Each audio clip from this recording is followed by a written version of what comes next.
All right, guys, here's my 35-hour review on this Beta 390 RS.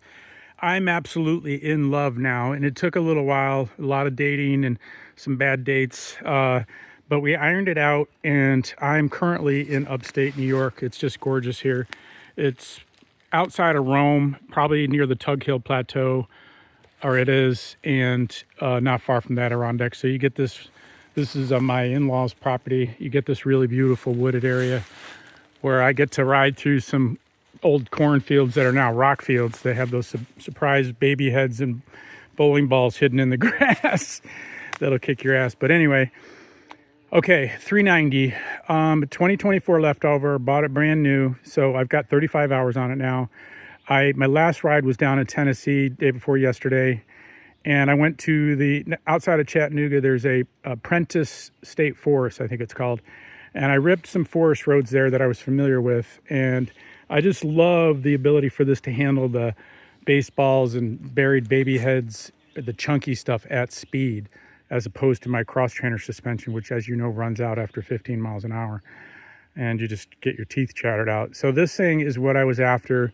I was after a dual sport enduro that could rip roads, and man, this thing has plenty of power. I'm so glad I got the 390 over the 500. My friends are riding 500 KTMs, and I'm 165 pounds without gear, maybe call it 185 with gear. So I'm lighter than some of my friends, and I just didn't want the bigger bike. I didn't need the power because I'd rather have finesse. I'm more off-road oriented, so I wanted to stay in the dirt and in the woods mostly. But man, I am totally excited about its road capabilities. It rips on the road. I literally, when I was in Florida and just doing a quick test run, I hit 81 in 2 seconds. And this is GPS speed because the Voyager is running off a GPS. I'm 99% sure. It doesn't really matter because I had my Garmin on there as well. You see the Garmin mount. I just took it off to run in the woods here for a minute. But so the Garmin was reading the same. They were dead nuts. GPS speed with the Garmin and the Voyager. So I'm 99% sure. Today I gave her a test run on the way back from lunch on a country road, and I hit 90 in no time at all, and she was still pulling. So the what do you call it, a supermoto ability of this thing has been a blast. I have been hitting windy roads in Tennessee day before yesterday, just loving them. And then on the chunky forest roads where you have some serious chunk and some water crossings, I've just really enjoyed the power. It pulls up the front wheel, no problem. Now granted, let me go down the list of things that I did and kind of the headaches I had with her, just so you guys know where I'm at, which if you look at my previous videos, I got a bunch on this bike. But all right, so here's what I think the must-haves are on this thing. Well, the Voyager had minor issues. It had a kind of a rotten knob that fell apart. No big deal. I felt a lot of transfer of energy through the bars. They're hard mounted on the bars. So I put in these rubber mounted bushings. Then my buddy had some Flexx bars, and man, I'm loving these Flexx bars. I didn't think I would because they're kind of big and clunky, but man, they are crucial to me because some of you may know I have a damaged left hand. I only have 4 fingers. So I need the softest clutch and the least amount of vibration I can get. And when you're running speed over all the buried baby heads, she chatters the hell out of you. And the faster you go, the smoother it gets. So, but it has been a blast. So, okay, I got the Flexx bars, the insulated, that helped a lot because it was transferring a lot of energy. Absolutely crucial to balance the wheels, both front and back. Like I said, I hit 90 smooth as glass, and I'm loving this thing on the road. It feels like a supermoto, and you can see I'm kind of playing with my wheelies. This is 35 hours on the stock tires, and I'm pretty much eating those treads away. And you know what's weird? She still hooks up pretty good in the muck because it's pretty wet out there. Tennessee was pretty wet, greasy, and you got some of that clay there, and then it's been a little greasy here too.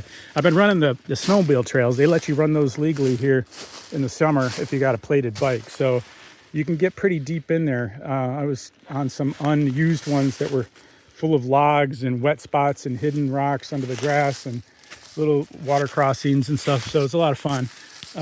But back to what you need to do: balance both wheels, front and rear. You see my balance weights. I got a video on that, super simple. Get it remapped. That was crucial. Thing ran like crap before I got it remapped. I couldn't figure out what was wrong with it. Pull that stupid little green thing out of the cap. Get rid of the charcoal canister. It's a must. I'm not a big fan of doing that shit, but you got to do it on this bike. So get rid of the charcoal canister, plug that off. I got a video on that. I got to pull this thing out, swap the seat out. It was a 2x4, even though I stand 99% of the time. But when I'm on the road, it's nice to have a bit more comfortable seat. I homemade this one. It's my custom creation, but you probably just buy one. Reinforce your tail before it breaks off. My tail broke off with light use. I mean, just chattering down the road, it broke right off. There's a video on that. I rebolted it with big washers. I didn't want to waste money on a tidy kit, but man, I just beat the crap out of this thing on some hardcore roads, and she's not snapping off now. So that was a quick fix. I got a video on that. So what else did I say? Okay, balancing, cush bars or some sort of shock absorption bars. The mirrors are a little floppy, but they're working for now. I'll wait till they break and then I'll get some better ones, but they're working. The seat, yes. The mapping, yes. What else? Oh, my little traction control knob wasn't working when I got it, but you know, like other guys have said in the comments, who cares? Just leave it on the regular mode and never go back. I even still have the plastic on there, as you can see. I like to wait till that just falls off, but yeah, I'm never going to change the mode, probably.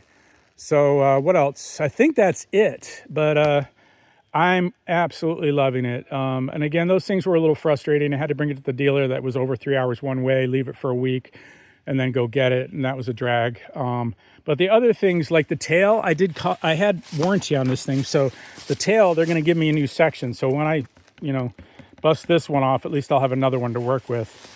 And I know how to, you know, fix these now. So just look at my other video. Oil changes, you know, they're working fine.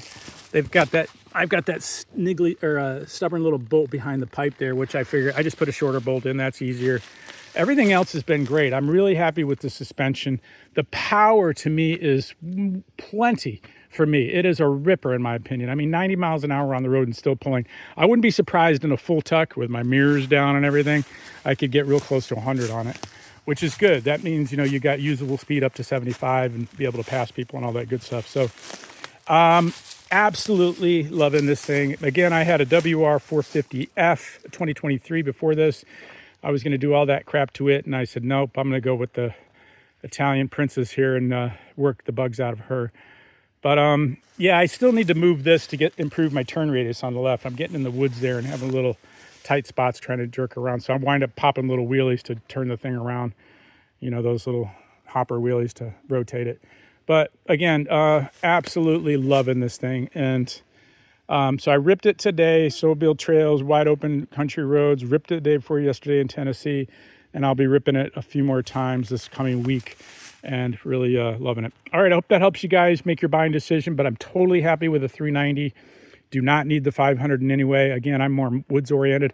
As a matter of fact, when I get into the really sticky stuff, a bunch of greasy logs and bowling balls and wet and hidden stuff in the grass, I like having this lighter bike. It's a little tall for me because I'm only 5'10", but you know, I'm just learning to try to stay on the pegs and run everything over and hope for the best. I just dropped it once. I glanced a hidden log sideways and did stab it into the dirt there, but all's good. All right, hope that helps you guys making the buying decision. If you're thinking about one, go for it. Just keep in mind you're going to have to work out these little piddly things and dial it in. And she's a little thirsty. That's the only thing, the range. I'm not a big fan of putting big tanks in, but I would bring a fuel bladder or something like that if I had to go further. But I don't really like riding long. I'd rather ride intense and short than long and, you know, etc. All right, hope that helps you guys. Appreciate it. Likes and subscribes. You'll see my other videos in my beta section, my beta 390 and my cross trainer section. Take care. And again, you'll see links to the products that I've put on this bike and so forth. Take care.